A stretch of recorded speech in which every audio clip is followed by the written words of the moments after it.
प्रश्नोत्तरी। नमोस्तु गुरुदेव। तीर्थंकर प्रकृति का बंधक जो नरक में है, क्या अवधि ज्ञान से जानता है कि वह तीर्थंकर बनने वाला है? उसे कैसा महसूस होता होगा? बराबर जानता है, क्योंकि अवधि ज्ञान के माध्यम से वो हो। और दूसरा, देवलोक तीसरी पृथ्वी तक जाते हैं, उनके संबोधन से भी वो पता कर लेता है कि मुझे तीर्थंकर बनना है। लेकिन सबको सब कुछ मालूम है। भरत चक्रवर्ती को मालूम है कि मुझे इसी भाव में मोक्ष जाना है, शर्वार सिद्धि से आए हैं, भगवान के समोषण में पूछ के आए हैं। जब चक्ररत्न की उत्पत्ति हुई उसी समय वो भगवान के समोषण में चले गए थे और उनको ज्ञात हो गया था कि मैं शर्वार सिद्धि से आया हूँ, मुझे इसी भाव में मोक्ष जाना है, पक्का है, सब कुछ ज्ञात था। फिर भी जब निमित्त सामने आया तो उन्होंने ऐसा कुछ कर डाला जो एक तद्भव मोक्षगामी के लिए शोभा नहीं देता। इसी प्रकार वो तीर्थंकर प्रकृति का बंधक जानते हैं, तीर्थंकर बनूंगा। लेकिन जब सामने प्रसंग आता है, सामने निमित्त आते हैं, तो सब कुछ व्यक्ति भूल जाता है। निमित्त जैसा कराता है वैसा करना पड़ता है। द्रव्य, क्षेत्र, काल, भव, भाव आदि वहाँ के ऐसे ही हैं कि कितना भी क्षमता परिणाम रखना चाहे, लेकिन वहाँ के वातावरण, वहाँ का नैमित्तिक परिणति इतनी विचित्र होती है कि वह ये सब भूल करके वही मार काट आदि परिणामों में लगा रहता है। अंदर अंदर पश्चाताप भी करता है। भरत चक्रवर्ती ने पश्चाताप भी किया, लेकिन संभाल तो नहीं पाए ना, ऐसा मानना चाहिए उनको। नमोस्तु गुरुदेव। अशुद्ध निश्चय जब निश्चय नय है तो उसे अशुद्ध क्यों कहते हैं? इसलिए अशुद्ध है। निश्चय उसे कहते हैं जो आत्मा के साथ जिनका संबंध होता है, डायरेक्ट आत्मा की ही परिणति है। और अशुद्ध इसलिए कहते हैं कि वो परिणति पर के निमित्त से आई है। जैसे राग द्वेष, राग द्वेष कसाय आत्मा की ही है, परद्रव्य की नहीं है। आत्मा में ही प्रकट हुए, आत्मा की ही अविभागी प्रतिषेध हैं, आत्मा के ही अगुरु लघु गुण के माध्यम से वो समयवर्ती पर्याय राग द्वेष रूप की जो कर्मबंध का कारण है, आत्मा की है, इसलिए निश्चय है। लेकिन वो परिणाम नैमित्तिक है, दूसरे के कारण से हुआ है, इसलिए अशुद्ध है। शुद्ध निश्चय नय आत्मा का परिणाम है, लेकिन पर निरपेक्ष होता है, पर सापेक्ष। पहला तो निश्चय करो जो आत्मा की परिणति है, जो आत्मा में होता है वह सब निश्चय होता है। अपने स्वयं में जम कुणंदी भाव मादा कत्ता सो होदि तस्भाव से निश्चय दो व्यवहारो पुग्गल कम्माण कत्तारम। जो भी भाव करेगा निश्चय दो कत्तारम, राग द्वेष करे, कसाय करे, अच्छे करे, जो जो परिणाम आत्मा में होते हैं वे सब निश्चय नय के विषय हैं। अब निश्चय नय के शुद्ध शुद्ध भी बोलो, जो स्वाभाविक परिभाव होते हैं, परनिरपेक्ष होते हैं, वे शुद्ध भाव कहलाते हैं। राग द्वेष किसी ना किसी निमित्त से होता है, किसी न किसी वस्तु से होता है। तो जब कोई वस्तु को निमित्त लेकर के हमारे परिणाम होते हैं तो पर सापेक्ष परिणामों को अशुद्ध निश्चय नहीं कहते हैं। नमोस्तु गुरुदेव। 5 पापों में लोभ को क्यों नहीं रखा गया, जबकि कहते हैं कि लोभ ही पाप का बाप है? अरे बाप होना अलग चीज है, पाप होना अलग चीज है।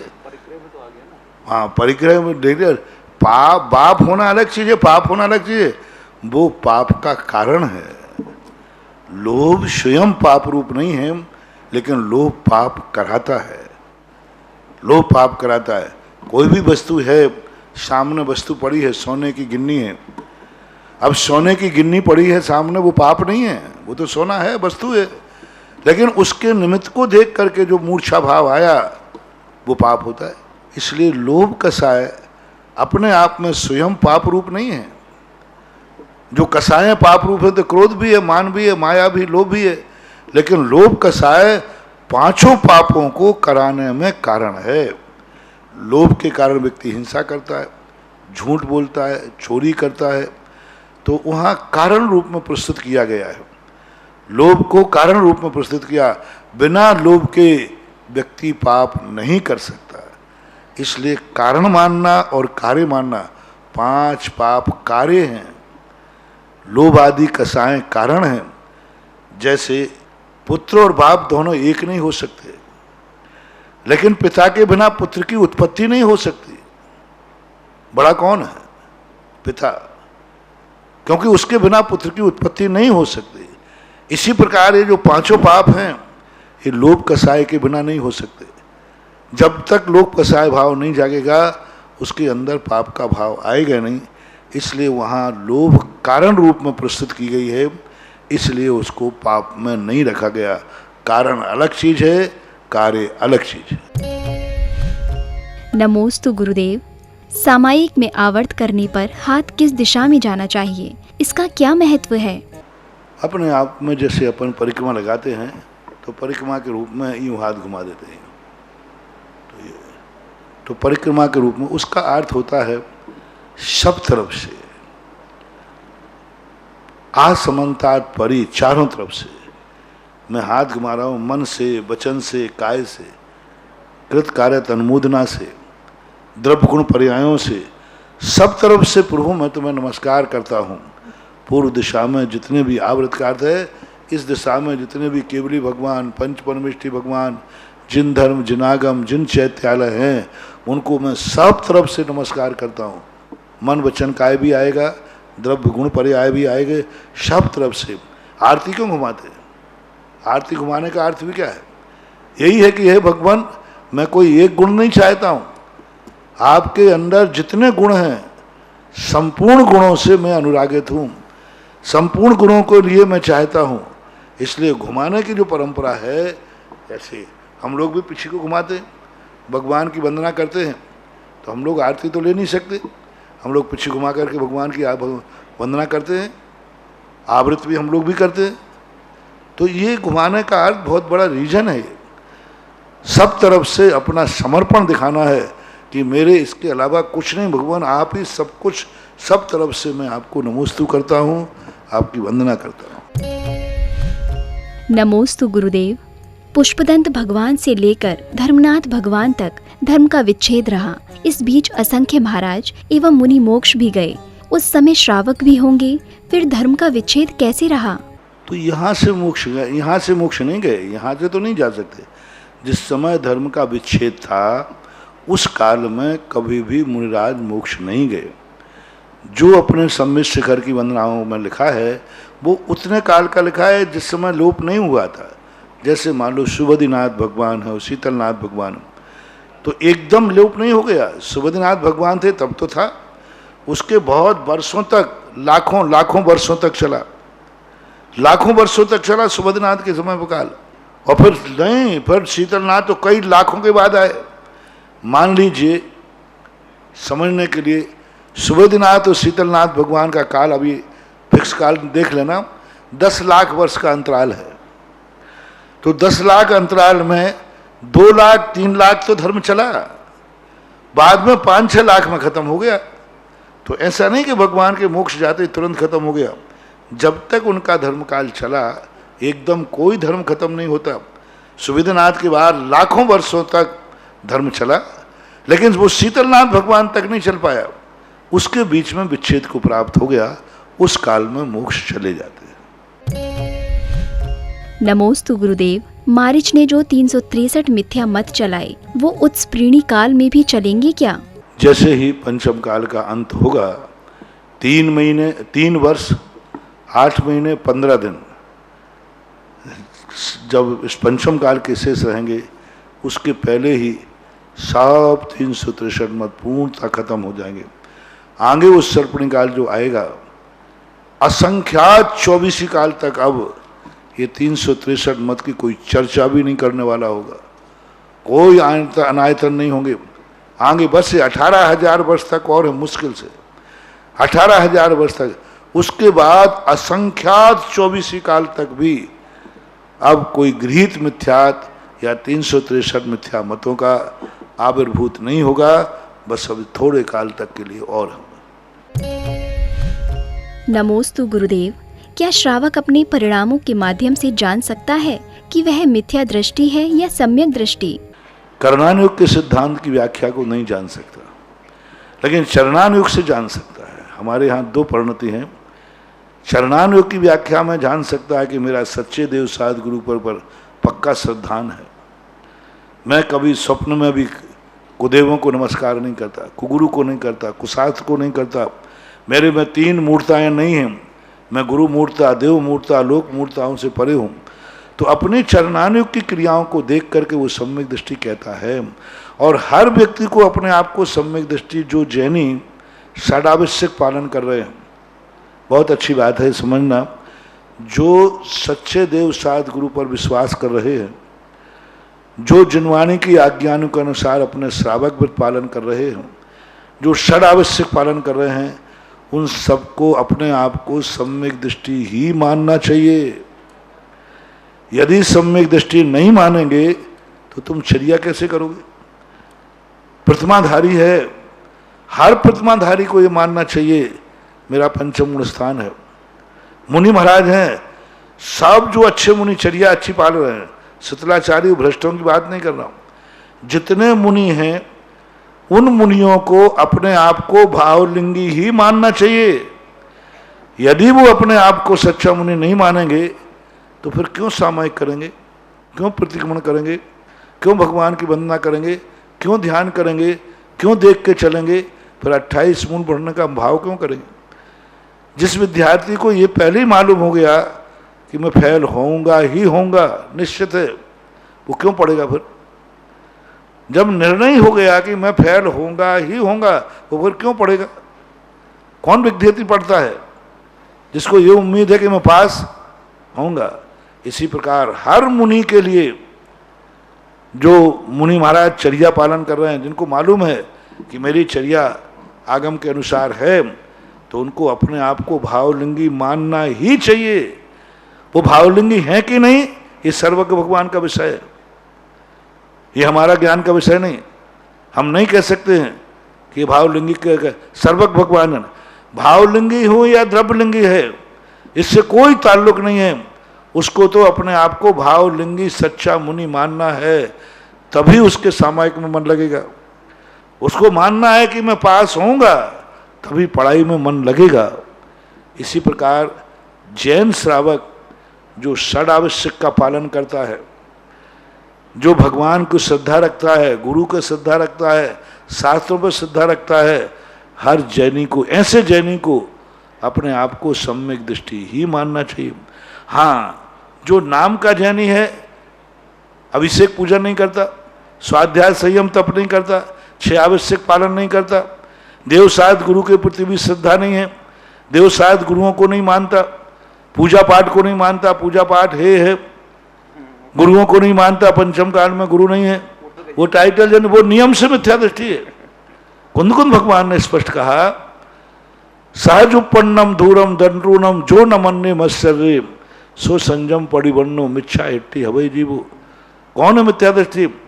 जो सच्चे गुरु के प्रति दिगंबर मुद्रा को देखकर जिसका मात्सर्य भाव, ये भाव आता है कि मैं मुनि को नहीं मानता, मुनि नहीं है, तो मिथ्या दृष्टि है।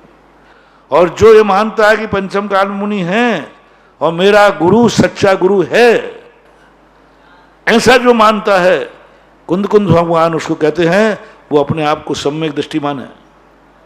मेरा गुरु सच्चा है और मेरा गुरु है, मैं गुरु को मानता हूं और मुझे विश्वास है मेरा गुरु सच्चा है, वो उसको सम्यक दृष्टि मानना ही पड़ेगा, मानना ही चाहिए। मेरा भगवान है, मेरा भगवान सच्चा है और मैं भगवान की आज्ञा के अनुसार 6 आवश्यक पालन करता हूं, जो आज्ञा दी है। मैं मध्य मधुमास का त्यागी हूं, मैं अष्टमूल गुण धारण करता हूं।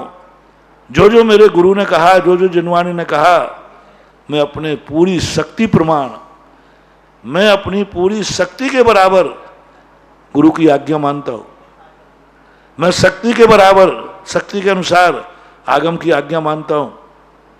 आपको यदि इतने गुण आपके पास हैं तो आप अपने आप को सम्यक दृष्टि ही मानना, और सम्यक दृष्टि मानोगे तभी आपकी विशुद्धि बढ़ेगी, तभी आपके अच्छे आचरण करने का भाव आएगा, यदि तुमने ये मान लिया मैं तो मिथ्या दृष्टि हूँ, तो मन कहेगा फिर काय को माथा फोड़ी कर रहे हो। जब मिथ्या दृष्टि ही हो तो मिथ्या दृष्टि को ये सब करने की जरूरत नहीं है। इसलिए चरणानुयोग की व्याख्या में हर व्यक्ति को जो क्रियाएं आचरण कहे हैं उन आचरण करते समय अपने आप को सम्यक दृष्टि मानना चाहिए, प्रतिमाधारी को देश स्मृति मानना चाहिए, आरिका को अपने को आरिका मानना चाहिए कि मैं सच्ची आरिका हूं, मेरा पंचम गुण स्थान है आज भी। क्योंकि हेतु क्या है? कोई पूछे क्या सबूत है आपके पास कि तुम सच्ची आरिका हो? बोले मैं आरिका के व्रत पालन कर रही हूं। तुम पंचम गुण स्थान वर्ती हो, क्या सबूत है? मैं 12 व्रतों का पालन कर रही हूं, सामायिक करती हूं, प्रतिक्रमण करती हूं। कभी दोष लगता है, दोष भी लगता है तो उस दोष को मैं स्वीकार करती हूं, प्रायश्चित लेती हूं। प्रायश्चित लेना बता रहा है कि तुम सम्यक दृष्टि हो, प्रतिक्रमण करना बता रहा है कि तुम सम्यक दृष्टि हो। नमोस्तु गुरुदेव। इस कोरोना काल में इम्यूनिटी की आवश्यकता है, तो पर्वों में व्रत आदि करने चाहिए या नहीं? करना चाहिए। कोई भी इम्यूनिटी नहीं है, कुछ नहीं हो रहा है। जो उपवास करने वाले को अभी तक कुछ नहीं हुआ, उन्हीं को हो रहा है जो खा पी रहे हैं। हमारे भारत में जितने उपवास 16 खाना के उपवास कर रहे हैं, अष्टमी 14 के उपवास कर रहे हैं, कुछ नहीं हुआ। आप अपनी शक्ति प्रमाण आकुलता भी नहीं करें, अपनी शक्ति प्रमाण करें, बहुत अच्छे व्रत करें, कुछ में बहाना मत बनाओ। कोरोना का तुम्हें खाना है तो 2 बार खा लो, बेचारे कोरोना पे आरोप मत लगाओ। नमोस्तु गुरुदेव।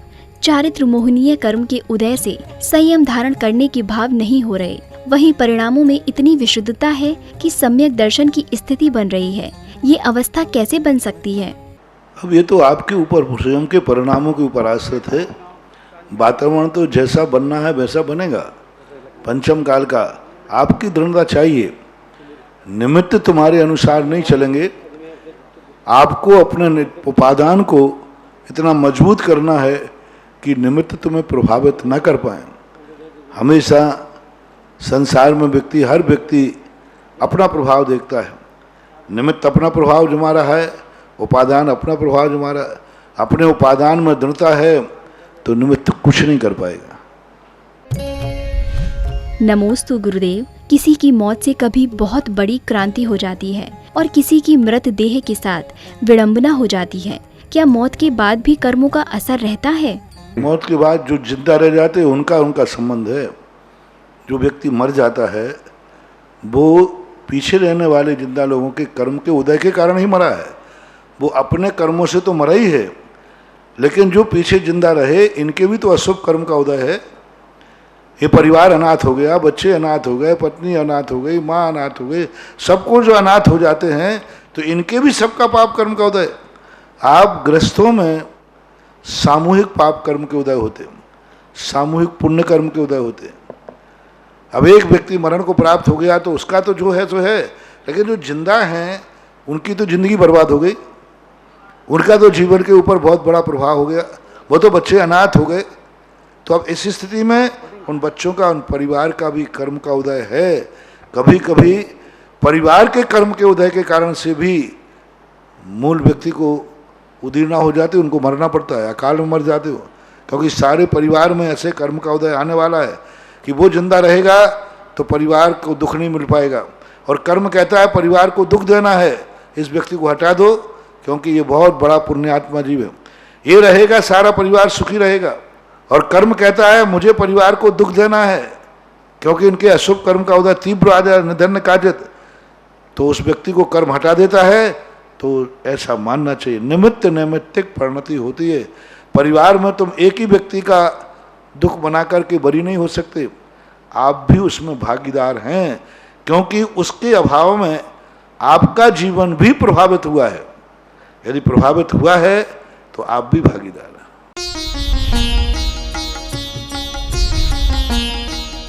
सुधा प्रश्नोत्तरी।